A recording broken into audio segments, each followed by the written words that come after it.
الحمد لأهله والصلاة لأهلها اما بعد انتہائی واجب الاحترام قابل صد احترام بزرگان دین نوجوانان اہل سنت السلام علیکم ورحمۃ اللہ وبرکاتہ۔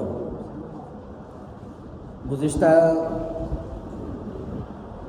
2-3 جمعوں سے جناب نبی کریم علیہ السلام کی تعلیمات کا تذکرہ ہو رہا تھا کہ جناب نبی کریم علیہ السلام کی ایک سیرت کا اہم پہلو جس کا تذکرہ ہوا، مزید اس سے بڑھ کر آداب محبت اور طریق محبت جو امت کو اپنانا چاہیے، حضرات صحابہ کرام رضوان اللہ تعالی علیہ اجمعین نے اس کو زندہ مثال بنا کر پیش کیا۔ حضرات صحابہ کی زندگی جناب نبی کریم علیہ السلام کے اقوال سے مزین، آپ کی نصیحتوں سے مزین، آپ کی تعلیمات سے بھرپور ہوتی تھی۔ اللہ کے نبی علیہ السلام کے بعض صحابہ ایسے ہیں جو محبت کا اظہار اس انداز سے کیے کہ آج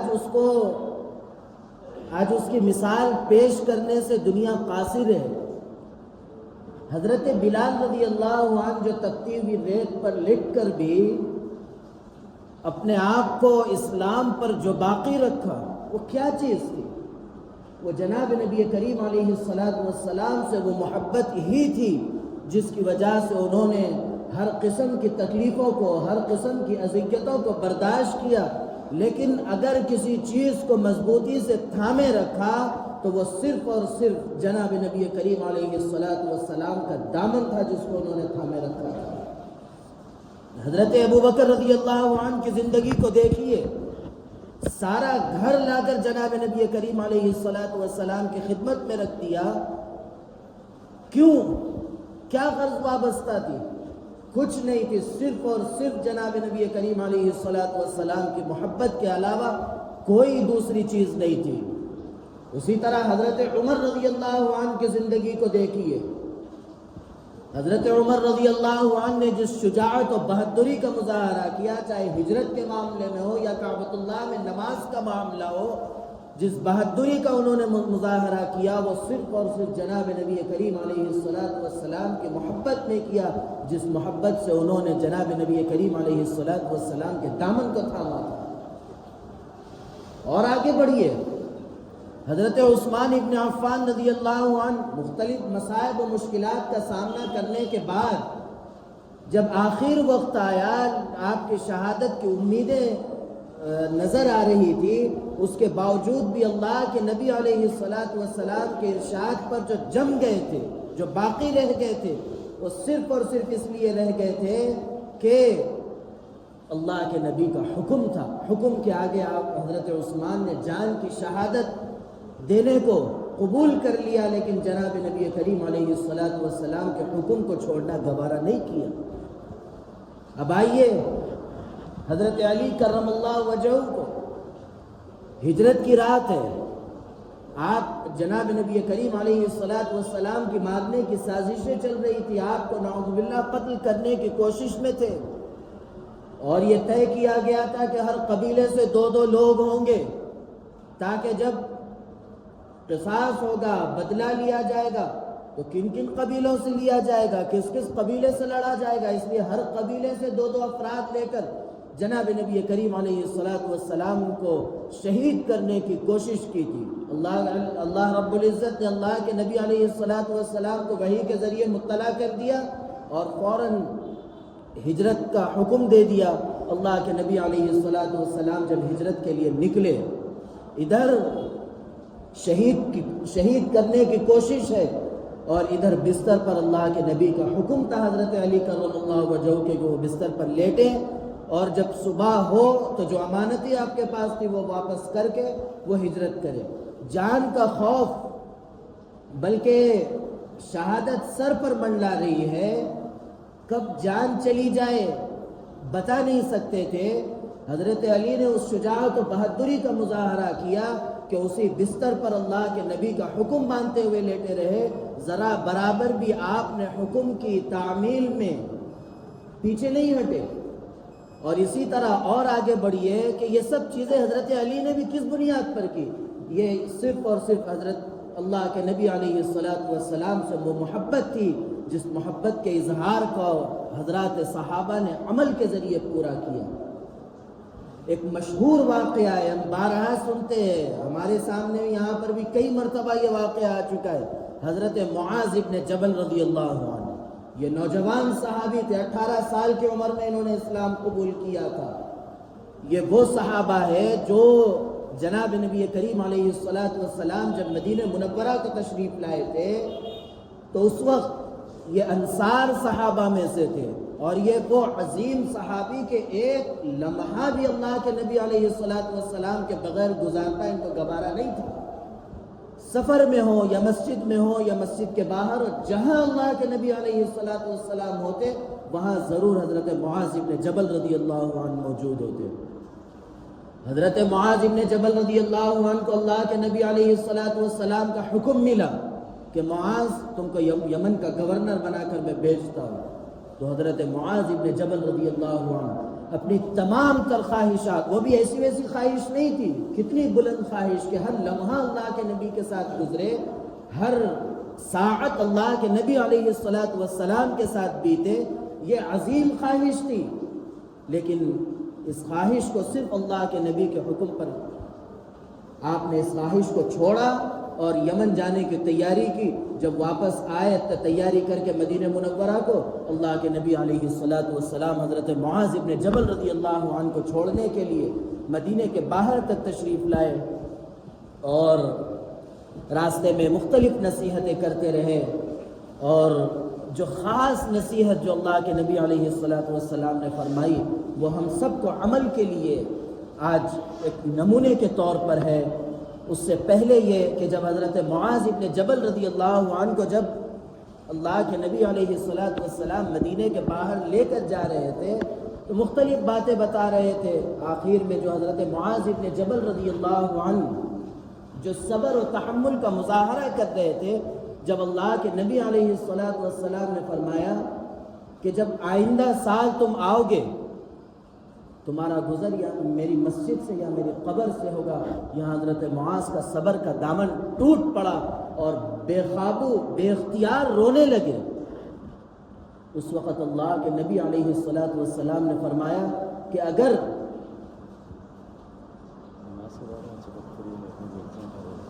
کہاں پر کس کی طرف سے ٹھیک ہے،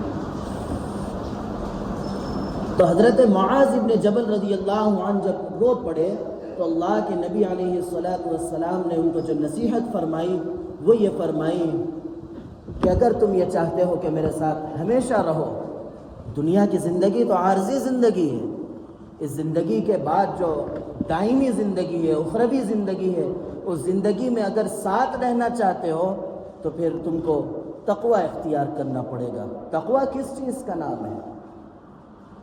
اس کو مثال سے سمجھیے،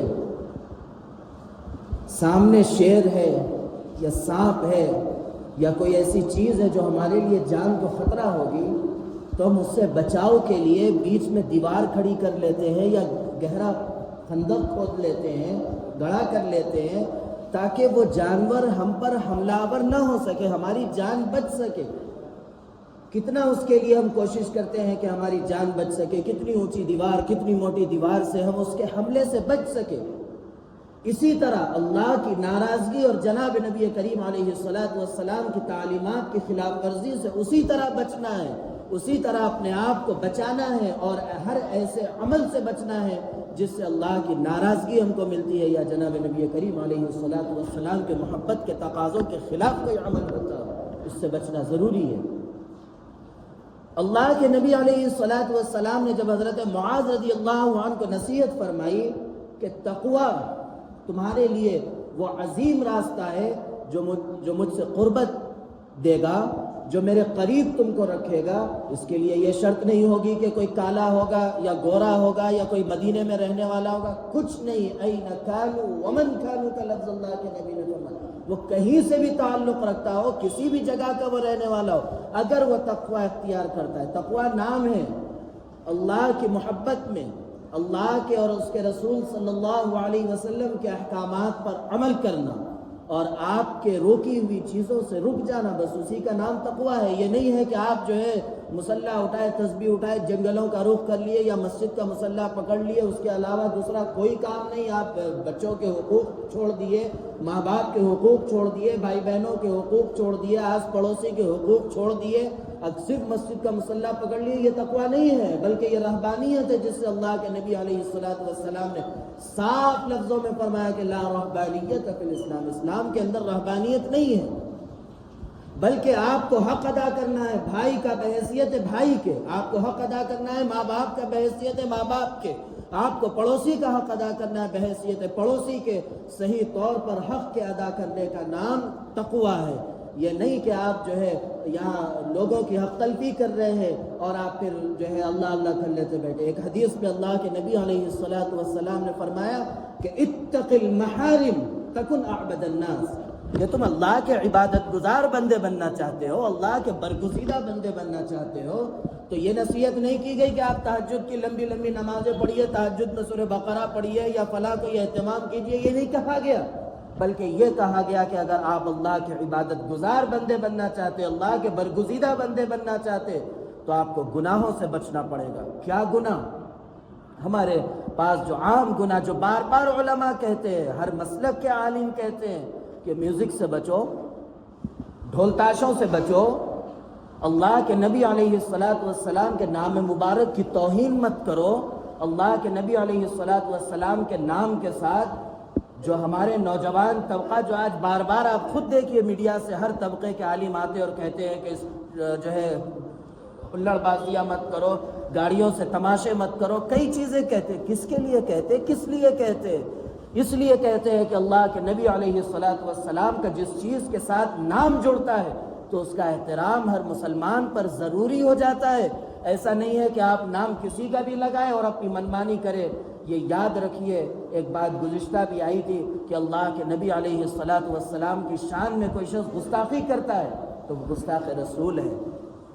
آپ کے خلاف کوئی نازیبا جملے بولتا ہے تو وہ بھی گستاخ رسول ہے. اسی طرح آپ کی تعلیمات کو پیروں تلے روندنے والا بھی گستاخ رسول ہے، جس میں امت کا ایک بڑا طبقہ گھرا ہوا ہے، پھنسا ہوا ہے، جس کو احساس نہیں ہے. ایک بیمار کو اگر احساس ہے کہ میں بیمار ہوں تو وہ اپنے علاج کی فکر کرتا ہے، لیکن یہ ایسا عجیب بیمار ہے، اس کو اپنی بیماری کے بارے میں معلوم ہی نہیں ہے.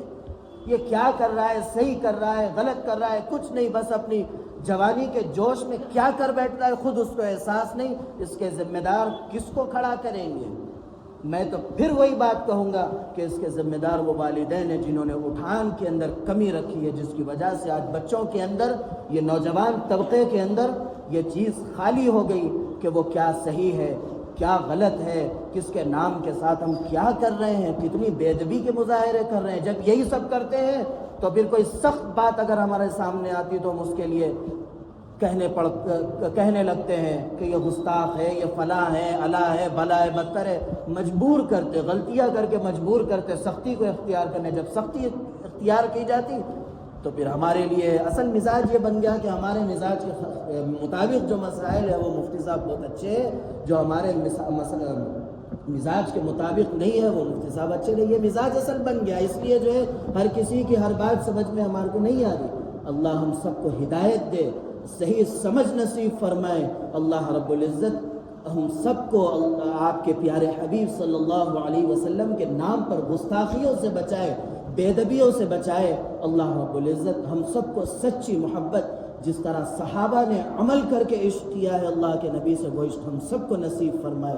اللہ رب العزت میرے کہنے اور آپ کے سننے کو قبول فرمائے. اللہ رب العزت کہنے، سننے، لکھنے، پڑھنے سے زیادہ عمل کی توفیق عطا فرمائے. عمل کی باتوں پر عمل کرنے، بچنے کی باتوں سے بچنے اور عقیدے کی باتوں پر عقیدہ رکھنے کی توفیق عطا فرمائے. آمین. وآخر دعوانا ان الحمد للہ رب العالمین.